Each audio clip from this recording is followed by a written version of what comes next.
This is Books for Breakfast, a podcast where we talk about books and writing. I'm Enda Wyeth. And I'm Peter, sir. And you're all very welcome to this morning's show. And this morning at the breakfast table, it is very festive indeed. We have the mulled wine flowing, yes, at breakfast time, the mince pies warming up, and we are warming up too and really looking forward to talking about all of the great books that we have enjoyed this year in poetry and fiction. And to help us celebrate the wonderful world of books, we have poet Adam Wyeth and fiction writer Henrietta McKervey, who are bursting to tell us all about the feast of books that they have brought along today to celebrate our, wait till you hear, 70th episode of Books for Breakfast. Peter, that's unbelievable, isn't it? It is indeed, yeah. I can hardly believe we've got to 70. I don't know what we're doing wrong, but yeah. At least not 70 in age anyway. But maybe we might replace the mulled wine with some champagne. What do you think, Peter? Well, I'm not sure how much I can get through this with champagne. I think I'll stick to the coffee for the moment. Okay, right. Well, we'll start off first with Henrietta. Henrietta, you're an avid reader and reviewer of books on radio and in print. You're also a gifted novelist. I see some of your books here. You were a former guest on Books for Breakfast talking about your novel, A Talented Man, which we really enjoyed. But you've also got other novels, What Becomes of Us, The Heart of Everything, Violet Hill, hugely entertaining, riveting reads. And you're such a great storyteller yourself, Henrietta, that I am really interested to hear what books you have been inspired by in 2024. And one of my favourite characters in modern fiction is the cantankerous Olive Kitteridge, created so skillfully by the writer Elizabeth Strout. She wrote Olive Kitteridge in 2008, and then Olive came back again, which was brilliant, in 2019. Then came along My Name is Lucy Barton. Meanwhile, that kind of launched an equally interesting character, I think, called Lucy Barton. And in Elizabeth Strout's new novel, just out this year, Tell Me Everything, Olive and Lucy meet again, don't they, Henrietta? So what drew you to this book? Yes, firstly, congratulations on your 70th anniversary. It's great to be back. I wasn't a very big Elizabeth Strout fan to begin with, which is a big confession to make on the airwaves. But Tell Me Everything completely got me. So this is to readers what the Marvel Cinematic Universe is to superhero fans. Lucy Barton meeting Olive Kitteridge. It's a huge moment in the Elizabeth Strout universe. This is set in Maine, as many of hers are, and the novel declares itself at the beginning the story of sort of retired attorney Bob Burgess, who's also one of Strout's most long-standing protagonists. Though, of course, because this is the ESU, it's never going to be just about him. So Bob believes his life isn't worth documenting, and he's very anxious in a way that is new to him, which he discusses with his friend Lucy Barton. And they meet regularly and chat in a way that neither of them can chat with their partners. They have this running joke between them, don't think about it, because they're both terrible overthinkers. So in terms of the plot, Bob gets diverted into the story of an 86-year-old woman called Gloria Beach who disappears from an isolated house where she lives with her son, and he becomes tangled up in what becomes a murder investigation. And separately, Lucy has her own field of inquiry because after an unpromising initial meeting at Olive's retirement community, the two women forge this very unlikely connection. And they share stories about people they have known. Some well, some slightly. Olive describes them as unrecorded lives, which is a lovely expression. And these stories, they tend to centre on adults who have failed their children and what happens when those children become adults. Now, you don't need to have read Strout's earlier work or to know the recurring characters' backstories to make sense of Tell Me Everything, because she includes enough information to get you by perfectly well. There's a lovely Maeve Binchy quote, which I really like, which is, nobody is ordinary if you know where to look. And I think this book is just that. As Lucy says, people always tell you who they are if you just listen. I really did enjoy the book as well. I loved the murder mystery and the way it's weaved into it. And also Bob, I mean, he thinks he's unexceptional. He says, I think Strout writes about him, he would never believe he's anything worthy in his life to document, but he does. We all do. So thanks for that, Henrietta. Yeah, thanks, Henrietta. And for talking to us there about Elizabeth Strout's Tell Me Everything. I also have to say, I love the TV version of Olive Kitteridge. Don't know if anybody saw that with Frances McDormand, and that came out in 2014. But on to another choice of fiction, Henrietta. I see you have a book by very prolific Irish novelist John Boyne. His book Fire is the third in his acclaimed Elements quartet. I mean, the writer of many qualities, compelling kind of psychological drama, among other things. And so just wondering, what did you like in this novel, Henrietta? Surprised myself by how much I liked it, because it's a really, really difficult book to read. So it's the third in the Elements quartet. The final one will come out in May to complete the series of 4. And the question that it basically runs through this book like the writing in a stick of rock is evil born or made? And he made the very brave, I think, narrative decision to follow a female sexual predator who's completely uncompromising. And it's a very difficult read. I've never had a nightmare from a book before, but I had one after reading this book, which I guess is testament to what a great book it is, that it's so powerful. So it centres on a 36-year-old doctor called Freya Petrus, who appears to have a really privileged life. She's a hardworking surgeon who specialises in skin grafts. And she explains to a younger colleague that she chose to work in burns because people are repelled by burn victims. In fact, I've heard John Boyne say that while doing the research with doctors, a burns doctor commented to him that when people hear you're in burns, unlike, say, cancer or dementia, they stop talking about it. People don't want to talk about that, whereas they do want to talk about other types of healthcare with surgeons. And Freya is really beautiful. She's a swanky apartment. She's a flash sports car. She's very well respected at work. But underneath this veneer, she's a predator. And that makes it a very tough read when we see her going after teenage boys and the outcome of that. So she's the burns doctor who can't stop playing with fire, I suppose. And that these novellas are all linked, but they do read as standalones. And I hadn't read the others, and I have gone back to them since after this. And I think it is one of the most exceptional books I've read this year. Not an easy read, but definitely worth the time. It sounds extraordinary. So I was just listening to an essay this morning on the radio, and I think it was on BBC Radio 4 now. It had the quotation from W.H. Auden that evil is unspectacular, but always human. And I don't know if that applies in the book actually does that very cleverly. I mean, You don't at any point think, oh yeah, no, I can just get away with this. This is not fine. But you do see what has made her the way she is. It does really try and untangle nature, nurture in a very interesting way. And while you don't ever feel sympathetic, I didn't ever feel sympathetic towards her, I became completely engaged in trying to figure out what was going to happen and what would happen to her. I love that idea as well, that you started to read this book, you weren't sure if you would like it, but it won you over, Henrietta. So that's brilliant to hear. That's John Boyne's Fire. And Adam, now I'm going to turn to you, and I can see you've brought along a pile of interesting poetry books.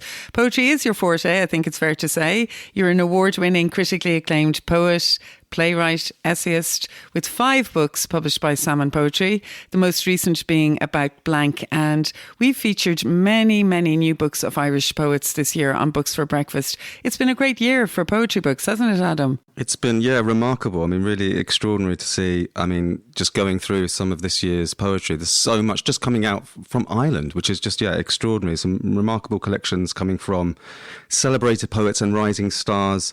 I mean, I've tried to make a list just of some of the collections I've come across as well. I'm sure I'm missing people out, which is awful, but like established luminaries like Sean Hewitt, Victoria Kennevick, Afric McKay, fantastic new collection which I'm just getting into, John McAuliffe, Grace Willance, Katie Donovan, Ann Tannum, Graham Allen, Patrick Chapman, Paulina Cosgrave, and I know Pat Bourne's just brought out a collection. I haven't even got to that yet. We do have Hedge School on the table, don't we, Adam? Hedge School is here, but I haven't actually got that yet. But debuts as well. Kelly Michaels, who I know has been on this program. I mean, she'd be one of my picks as well, because I think it's like, not just one of the best debuts to come out of Ireland, but one of the best collections, full stop. And she's just like, and just hearing her on this podcast, she's so mature, intelligent, compelling, just beautiful, so that's really exciting. Laura McKenna, Jane Robinson, Aoife Lyle. I mean, I think they're on second collections, but they're just sort of rising stars, I think, of Irish poetry as well. And then, of course, Micheál McCann, another great debut. I think he was on here as well. David Nash. But look, there's just so many. And apologies if I've left anyone out. And also, I have ordered from Wake Forest Press, it just came in the other day, some of the things I've seen by Sarah Berkeley. She's a poet. I kind of started off as a poet alongside the same time as Sarah. So I've always loved reading her poems, and this looks fantastic. Just at the back, there's a lovely poem, quote from a poem called Wood Thrush. Some of the things I've seen still have a beat inside me. Suffering of the dying, counterweight of trees, of aflame, pull of tide by the moon, sandhill cranes against streams. So beautiful lyrical poet. So yeah, Adam, you have mentioned an awful lot, and there are loads more I'm sure that we haven't mentioned, but go and look for them in the poetry section of bookshops, and go to launches and look out for readings. Isn't that the way to encounter work? It's a really exciting time for poetry, and there's such a variety of voices, which I'm hopefully will touch on sort of some of my picks on the variety of voices out there, and the things they're exploring as well. I think it's a really interesting time for literature in general, I think. Yeah, first up, Adam, this kind of chimes with Henrietta's choice of John Boyne and The Predator, but you wanted to talk about what I think is a very remarkable book as well, David McLaughlin's Crash Centre. I mean, a collection that came out this year from Salmon. I've been reading it a lot, and well, I don't know if enjoying it is almost like the wrong word, because it's a harrowing book. Obviously, it's a book about abuse, a searing kind of poetic narrative, and so it's a very courageous book as well. What did you make of it? I'm enjoying it more and more. I must say it's a tough read. It's a very different read, because like McLaughlin goes head on into these abuses and memories in a way that's quite fresh, and there's a memoir-like drive to it as well. But the poetry is beautiful. It's sort of mythological. There's fairy tale elements. It's fascinating, I think, and the more I read it, the more I really like it, and I guess that aspect as well, that the antagonist is this monk, so it's this institutional abuse again, which is coming up, more and more with documentaries this year. We've seen on RTE, I think, called Leathered, but seeing it. Poets now approaching these things, and that aspect of as well, the grey areas around it, that this monk is very charismatic, very sort of has a literary element to him, very cultured, and that just sort of course, so all that grooming and gaslighting that goes on, and how David is then untangling all of that through this is fascinating. He uses the framework of the famous kind of Hermann Hesse novel as well, kind of Narcissus and Goldmund, and so Father Narciss is the predator, and he is a total narcissist as well, and he prays, and is very, because it's setting is kind of very privileged. It's set in Glenstal, and because he talks about it, but he calls it Marienbrunn at times as well, going back to that Hesse novel. So it's kind of it's a highly kind of sophisticated predatory kind of abuse that goes on, and it is detailed in very frank kind of terms throughout the collection. Yeah, he doesn't beat about the bush. He talks about the physical elements of it as well, and even just like the second poem, which is called Talking About It. And I guess that's something that's so interesting as well, isn't it? Because it's like, I often think part of this generation, the next generation, is really talking about the things that were taboo, all the secrets of the past. So it's not just it's this intergenerational sort of abuse and secrets, all these things. And the first poem, Talking About It, it just opens with these lines: "There was a world tangled in my throat, a tight singularity that exploded when words cut the container. I said to a therapist, I think I was," and then there's brackets here and a line break, "abused." And coming off the first poem, Dissociation, is in the third person, interestingly, but then it all goes into the first person, I think. But he's at the end of that first poem, Dissociation, where something is happening, where someone is doing something to him, and that's what all of this is exploring, that sort of sense of dissociation, what that does to, your whole makeup, your whole identity, is really interesting, I think, in this collection. I know you said, when we were talking about earlier, you said each poem feels like a shard of broken glass, sharp, reflective, impossible to ignore, which is an incredible description of it. I think a work of great courage and craft, and the craft element is important. These are very, carefully crafted, sophisticated poems in themselves, just as poems. Yeah, and there's that mythical aspect as well, the hero's journey. In fact, in that first poem, Dissociation, he says to wake the young hero from the sleep he was in. And then in the next poem, he talks about, again, a fairy tale aspect here. He talks about pine forests around the castle in the country where everyone is sleeping. That sense of sleeping beauty. Yeah. And that part of this is waking himself up and waking the culture up as well from that sleep. So there's that sort of, he brings all those sort of literary devices into it as well. There's one poem, Wolfsbane, that I wanted to read out, if that's okay, which is just, again, going sort of into that mythical sort of dimension and literary dimension. Wolfsbane is also known as monkshood, interestingly, and it's a highly toxic plant with a rich history in folklore, mythology and medicine. So it carries this sort of duality of a beautiful plant with lethal qualities. And I think here he kind of symbolizes, so this poem is about the monk coming over for dinner, and it has a sort of, it feels to me like a sort of Tarantino kind of suspense to, or Harold Pinter, there's this lovely, when the monk speaks, it has that sort of Pinteresque kind of subtext to it, which is just brilliant for a poem, but then also the metaphor in it as well. So this is Wolfsbane. The year of touching the teenager over, the mindfuck only beginning. College weekends visiting my parents. You came over for dinner, most often when Dad was away on business. A thread of cream still swirling after you took out the spoon, you gestured, phrasing air. Your father, Oh, don't get me wrong, he's so sensitive. But he travels a lot, doesn't he?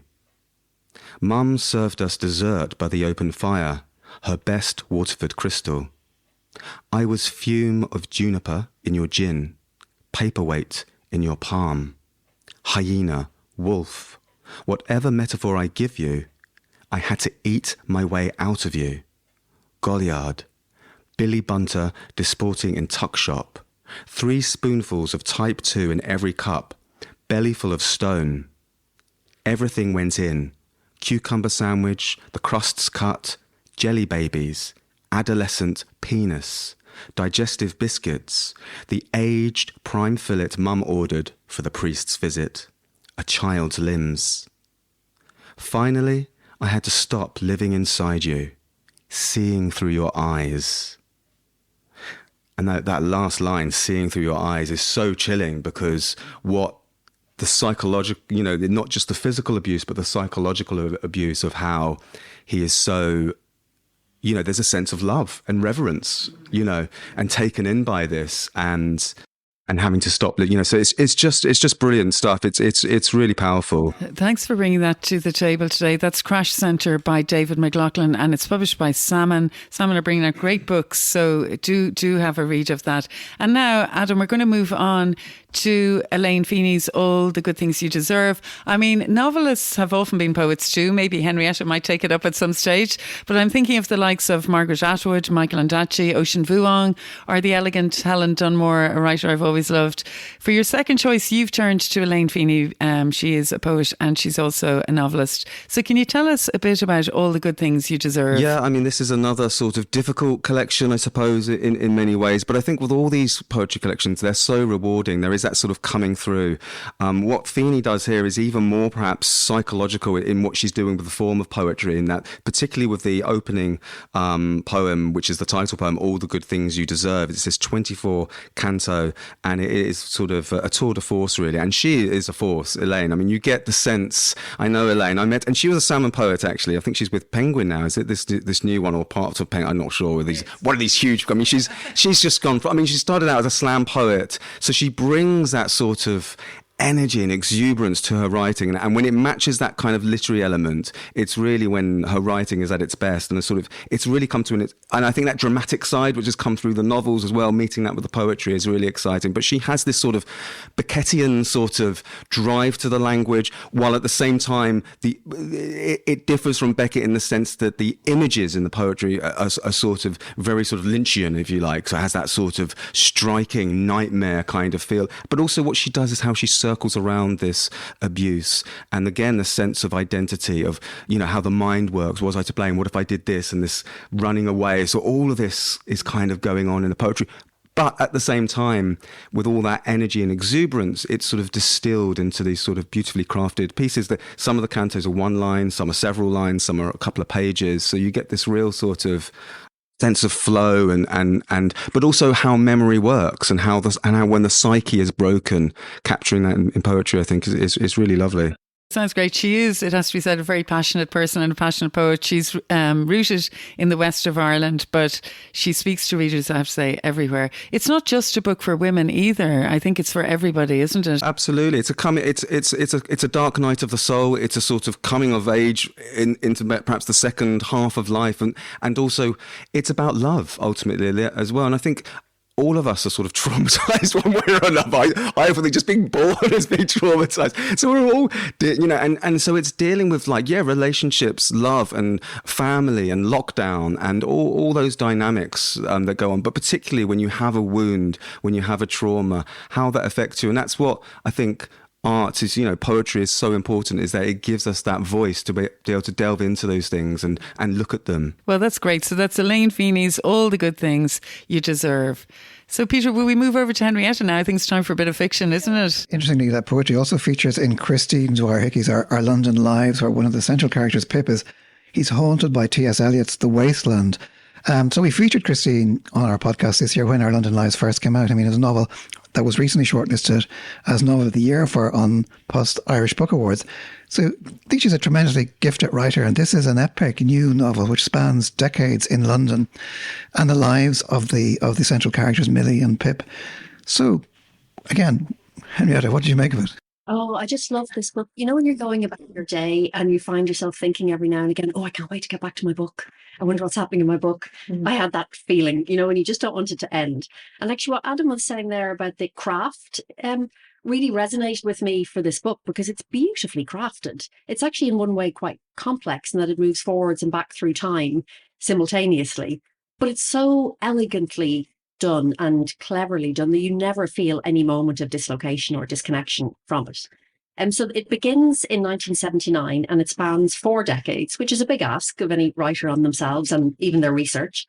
And by the end, I felt so connected to the characters of Millie and Pip, I found it hard to say goodbye to them. So Millie is a teenage runaway from a small village in Louth who finds herself behind the bar of a working class pub in London. The landlady is a young widow called Mrs. Oak. She's in hospital recovering from a car crash. And Trish, the barmaid, is so desperate for help that she just hires Millie on the spot. And there's a lovely scene quite early on where Millie is standing in the backyard on her tea break and she can hear the noise coming in from the boxing club over the wall. And there's a lovely line. It's about the grunting of men, the dull pounding of fists, and she hears it like the sound of time passing.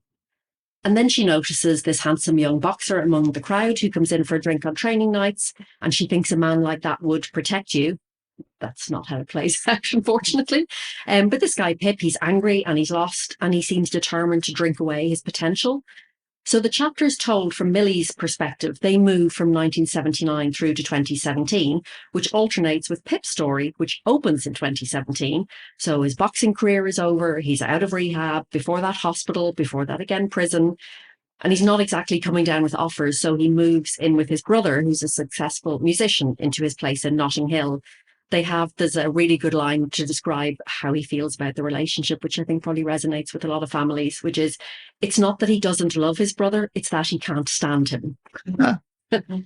So the years pass and their lives cross, sometimes by accident, by design. They find each other.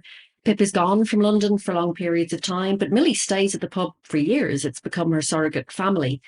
And it's just that tension between going forwards and backwards. At times we have a sense of what will happen that Millie doesn't, because we've already heard something from Pip's point of view later on.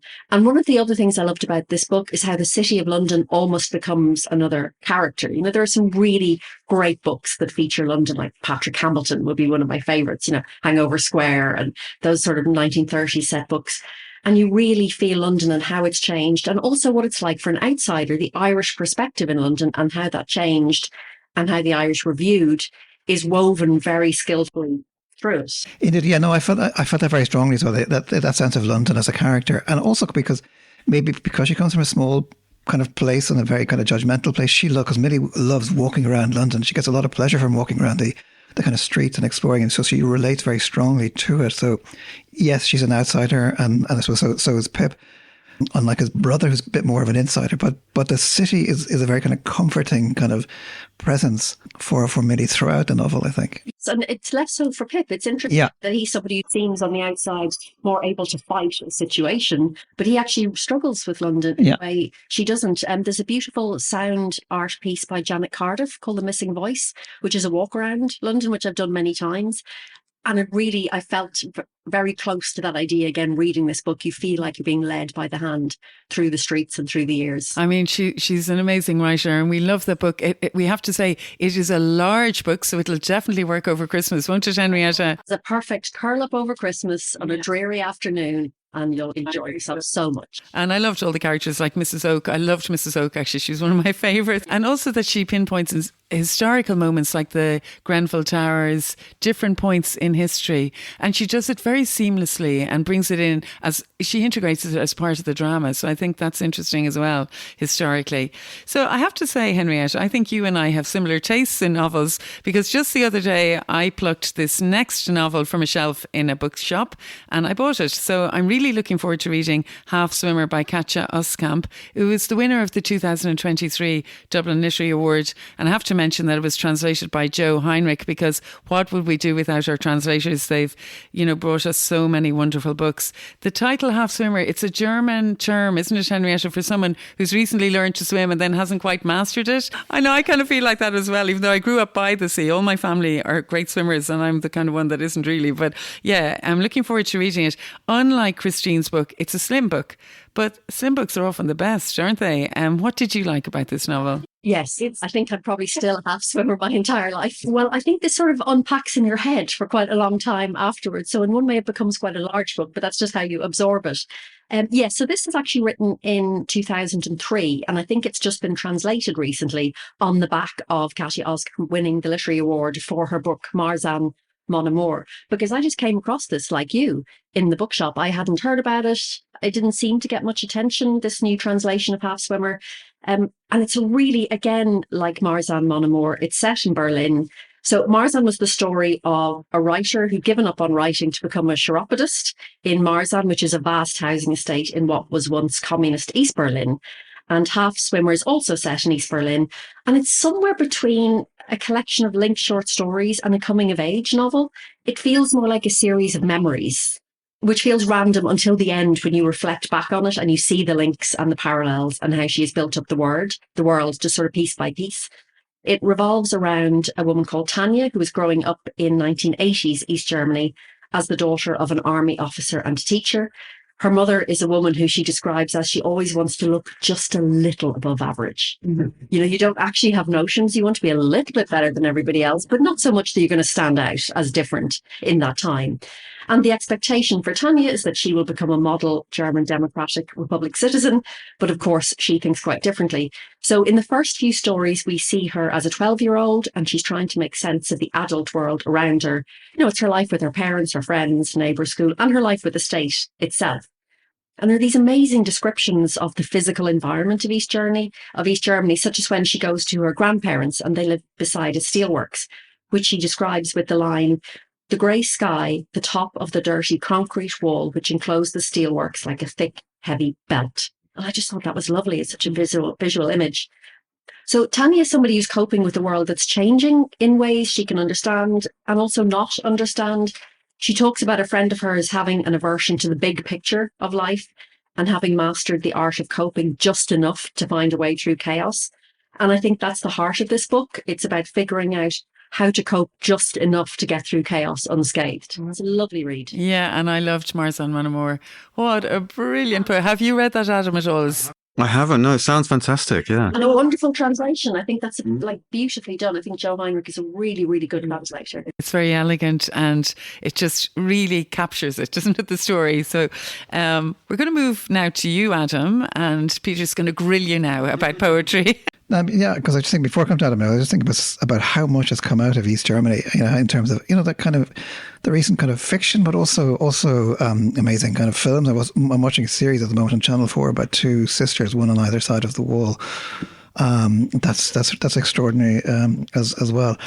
So, and to poetry again, Adam, you have because you mentioned debut collections earlier, and you have a collection here by Gustav Parker Hibbett, who is a black poet and essayist in America. I think currently living in Ireland. They are, because preferred pronoun is they, are originally from New Mexico, currently pursuing a PhD at Trinity here in Dublin, and their first collection is published by Banshee Press, which is a very interesting new press, I think, in itself. And so what does high jump an Icarus story have to offer the reader? Well, it's a really beautiful collection that, I mean, it blends sort of personal memory of cultural myth. It uses the high jump as this sort of central metaphor for identity, transcendence, ambition. And yeah, I think there's this sort of bold interplay of sort of myth and pop culture, and they're addressing blackness, queerness, masculinity. But there's also this sense of beauty, great beauty that comes through Hibbett's work, and very deservedly. I mean, this is amazing as well. It's a debut coming out with the lovely indie Banshee Press, and it's been nominated, shortlisted for the T.S. Eliot Prize. So really amazing. And yeah, amazing. Hibbett is here in Ireland, and they're an extraordinary individual, and just it's a very rangy collection as well. You know, there's more sort of traditional style of poems, there's nods to sort of Shakespeare and Ovid, and then there's references to Fleabag and Tetris, and all that sort of enriches the sense of the poetry. But yeah, this sense of high jump is what runs through the collection, where Hibbett was a high jump athlete at a young age, and that was their passion, and then I think at some point they went to a new school and they were too short by a couple of inches, and that was the end of that. And so it's dealing with that ambition, with that sense of, and what also they explore so beautifully, the element of being in the air, you know, and what that, you know, being buoyant, and then there's that connection, I suppose, to Icarus, that just sort of sense of being free. But all of this sort of then ties into sort of unraveling their identity and what that means in this world, and all those different things as well, which is really beautiful. One of my favourite poems in it is actually called Colouring Book, and it seems to me sort of a very clear nod to the great Elizabeth Bishop poem In the Waiting Room. And can I read that out? I just think it's so beautiful. I mean, there's so many beautiful poems, and this isn't, I mean, there's more sort of experimental ones as well, you can see. And what's so lovely is to hear, yeah, a bit like American Anthem, you know, you've got this, it's lovely to have these different voices coming into Ireland, sort of mixing with Irish traditions, but also, you know, there's influences with Maggie Nelson and many other great sort of American poets as well. But this is Colouring Book. In the waiting room, a child is spilling her orange marker outside the lines, concentrated and systematic, as if the black and white bell isn't there and the page is blank. The way land looks on a globe, there is a network forming, a relationship between matter and the open space around it. Like how I'm an Aquarius, and the parts of me that correlate are too many to be just coincidence, but are not enough for me to understand the bigger picture. My hair's been coming out in patches, stress compounding alopecia.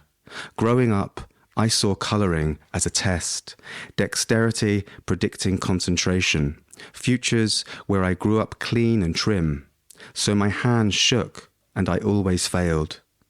I didn't know you could ignore the lines, but there's a sort of gravity to the way the girl fills the page, feng shui with a puddle pooling, soaking capillary up into the fabric of the dress. And the patches' paradigms are shifting. Fungal, how the marker's orange is growing systems, nations, fissures in the lines that show us how to sketch a princess. I know some hair is never coming back. Same way I know that there's a pair of hands shaping my life that I will never really understand. Same way I know that I'll forget again and then remember when I catch it on my way out in the mirror. Go back to grab a hat. And thank you, Adam. That was Adam Wyeth reading from High Jump, an Icarus story by Gustav Parker Hibbett.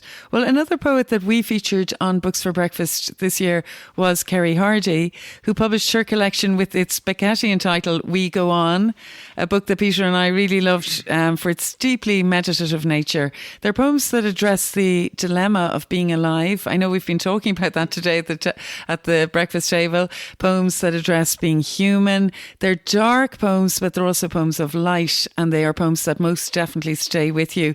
She really is the real thing, isn't she, Adam? I love Kerry Hardy. She's an incredible poet, and just this collection, it's just extraordinary writing. And I mean, for me, she is the Thomas Tranströmer of Irish poetry, which is the highest accolade, because I think Thomas Tranströmer is the business.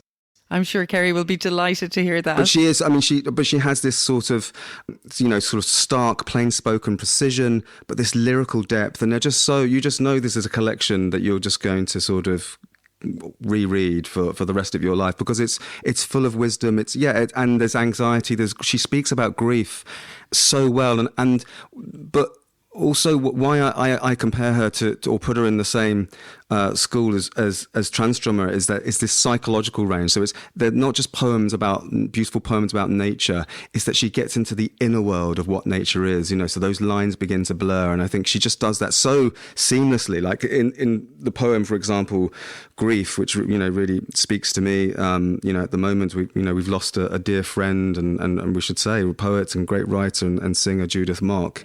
And this poem, Grief, she says, a queer heavy stillness settles the air, though a wind is riffling the tallest trees that stand in the field of yourself. And that's what I mean about how she sort of, that field of yourself, how she sort of takes that external landscape and that becomes an extension, of the inner world. So the sort of two merge seamlessly. And I think like all great poets, Hardy sees every object and every scene as a lens to the otherness all around us, opening our eyes to layers of reality we might otherwise overlook. Yeah, I just remember when I got that book and I opened the first page and I read it, I just was blown away and I just thought, oh my God, she really is the real thing. And thank you for reading Grief there, because we did sadly lose Judith Mock, Dutch poet, writer and singer. I think that poem Grief is about the loss of a friend, isn't it? So I think it's very touching to hear. But just to mention Judith's book as well, The State of Dark, which came out with Lilliput Press. I don't think it was last year, maybe the year before, but it's still a book to return to again and again about the Holocaust and the devastation that it's caused, particularly in her family. It's a very, very moving memoir. And I do want to mention that as well. But Adam, while you're here, while you're talking, it's great that you mentioned Kerry Hardy. I know we said earlier this is a bumper year for poetry. So if you have to very speedily choose 3, this is tough, I know, honourable mentions, can you just say them really quick? This is kind of the toaster challenge now. Yeah, so Linda McKenna, a remarkable poet whose work, really deserves attention. She's relatively new on the scene, but she already has 2 collections published, which is amazing. And her work sort of explores. Jessica Traynor calls her a poetic archaeologist, and I think that description is perfect. Because reading her poems is like wandering around a museum of natural history. So you get a deep sense, love of objects, but treating words as carefully as she would artifacts. No Man's Land by David Nash. Scintillating collection that just grips you from the first line. So he's highly recommend that. That's with Daedalus Press as well. Naming Love by Geraldine Mitchell, also just full of great musicality and exuberance, beautifully crafted, just poems that sort of pour off the page. And I mentioned Dismantle, I should say, by Anne Tannham as well. It's an amazing collection, and it's so sort of surprising, really experimental, and she's just doing really interesting things with language, and it's a beautifully produced book. I have to say, Salmon Press, my publishers, really nice books. Oh, and it's also Linda McKenna's. This is also a beautifully produced. The Dura Press one I have is a sort of hardback, and it's just beautiful to hold, and they're beautifully presented poems. Fair play to John Walsh from Dura Press and his wife Lisa. Toaster pots. Yeah, exactly. The toast is well and truly burned. I have to say, Anne Tannham as well is Poetry Ireland's poet in residence, and I like the fact that she's been shooting around the country on her little scooter, I think, isn't it, and spreading poetry all over Ireland. I thought she'd be swimming. She's a keen swimmer as well. She'll be swimming around the island next. There's a lot of swimming at this table today, isn't there? So we'll move back to Henrietta now, because we're going to talk about a writer that Peter and I really love. Isn't that right, Peter? Well, because I've always loved the writing of Michael Frayn. I think of plays, for instance, like Copenhagen, Noises Off, which is a very funny play. And particularly memorable to me also was his novel Spies, which is a kind of coming-of-age novel set in the Second World War. But this year you'll have not a novel, but a memoir by Michael Frayn called Among Others. Yes, Among Others, Friendships and Encounters. I'm really enjoying how the choices are sort of dovetailing, because this seemed to me like a book in which somebody is standing in the field of himself and looking around that field and seeing what it is. So it's a memoir, but it's a series of essays in which Michael Frayn, who's now over 90, recalls a person who had an important impact on him. And rather than just cherry picking the famous people or the people he really liked, it's like some were positive and some were negative. He says, I've usually been the least clever of any group I've been part of, which to be honest sounds like something someone who knows they're really clever would say. I don't believe somebody who really felt that would say it. But some of these people he kept in touch with for years. Some came and went. There's one about his childhood friend David, which is very moving. And when Frayne was young, he envied David's life. And only looking back was he able to see that David had this horrible, controlling father who actually ruined his life. There's an essay about Liza, his great love. There's a Berlin artist called Sarah Hafner, with whom he has this slightly wary relationship, he describes it. And then something goes wrong between us and he never hears from her again. So it's unresolved in the way life is unresolved. And there's I think one of my favourite essays in it was about his friendship with the writer Peter Nichols. And Peter Nichols wrote A Day in the Death of Joe Egg. And when they met as like couples on the street with young kids, and there was lots of boozing together and hanging out together. And they were both becoming successful. But it also tracks so much of what was happening in English theatre for a couple of decades, as well as their personal relationship. And he doesn't claim to remember every detail. He often gives himself permission not to do so. I just found it a really thoughtful and readable way to recall a life that was well lived and enjoyed, that he's prepared to be really honest about. Oh, I love Michael Frayne's writing. So, Peter, I am saying right now that I want you to get me that book for Christmas. I just love the way he writes. He's a real writer, absolutely. I was delighted to see his name coming up on the list. And I mean, it is something to be celebrated that he's over 90 now. Is that what you said? And he says this will probably be my last book. So I've decided to do exactly what I want. Well, anyway, Henrietta, thank you so much for bringing that book, Michael Frayne's memoir, among others.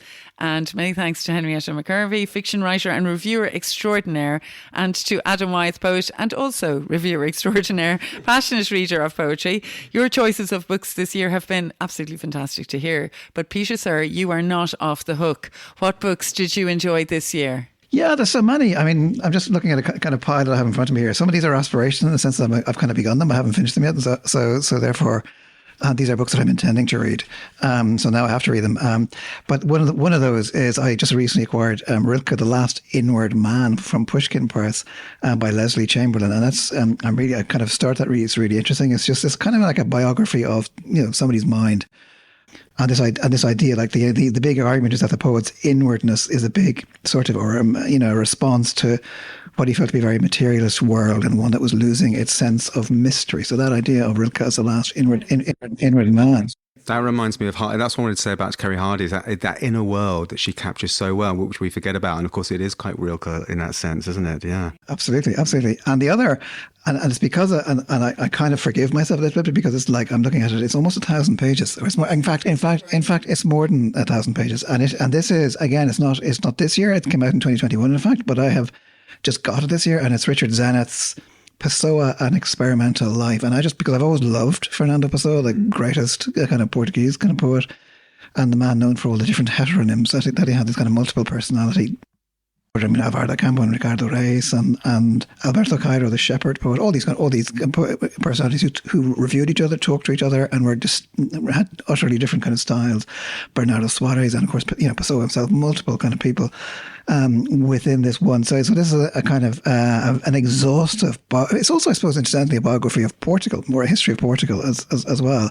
Because he spent all his life in Portugal. And so that's one. And the other thing is, okay, so finishing quickly, is I got my hair cut in Bowler's Barber in Camden Street, and as a reward, because I always find it's very traumatic getting your haircut. So as a reward, I always go to the Last Bookshop, also in Camden Street. Very important to mention that bookshop. And I go down because it's second. Yeah, it's a secondhand bookshop. It's one of my favorite secondhand bookshops in town. And so I go. And I came across.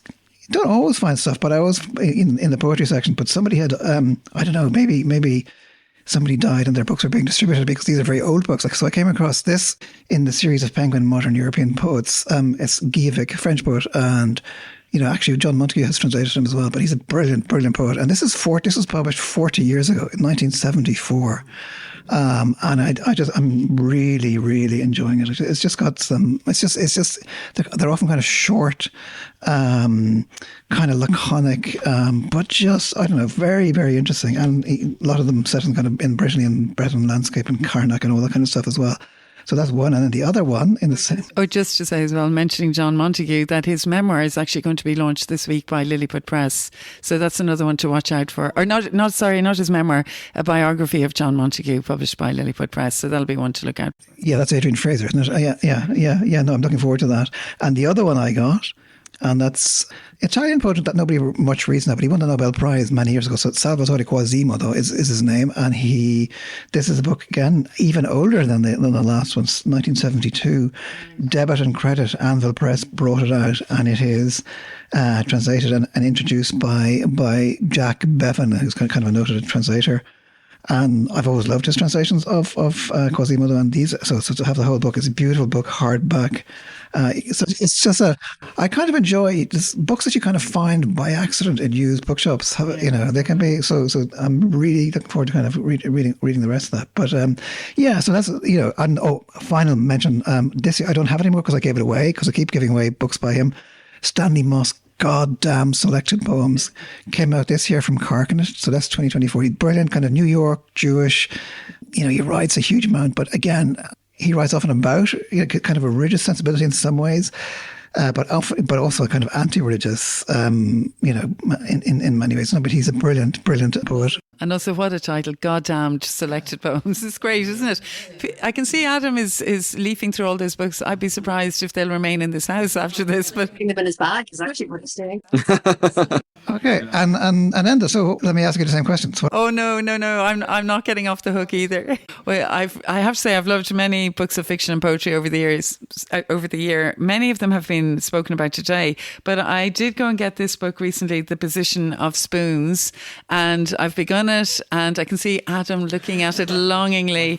Deborah Levy, brilliant writer. In this new volume, she explores the literary muses that have shaped her in essays, and they're essays of great depth and intimacy, because she's really good at doing that. They're essays, but she always brings in something personal, doesn't she, Adam? The way she writes. I've loved all her books to date. In fact, Peter, I remember giving you actually some of her early books, and you really loved them as well, didn't you? And then, of course, her living autobiographies, they're absolutely excellent. So I've given them away so often, and I've bought them again and again. But I'm really looking forward to continuing on with the reading of Deborah Levy, The Position of Spoons. Also, I'm in a book club, and I'm really delighted that this is a slim book that I have to read over Christmas. It's called Orbital by Samantha Harvey. As you all know, it just won this year's Booker Prize. 6 astronauts rotating in space. After the very large Christmas dinner we're going to be having with loads of people, Peter, I will possibly be orbiting in space as well. So I'll be looking forward to reading Orbital by Samantha Harvey.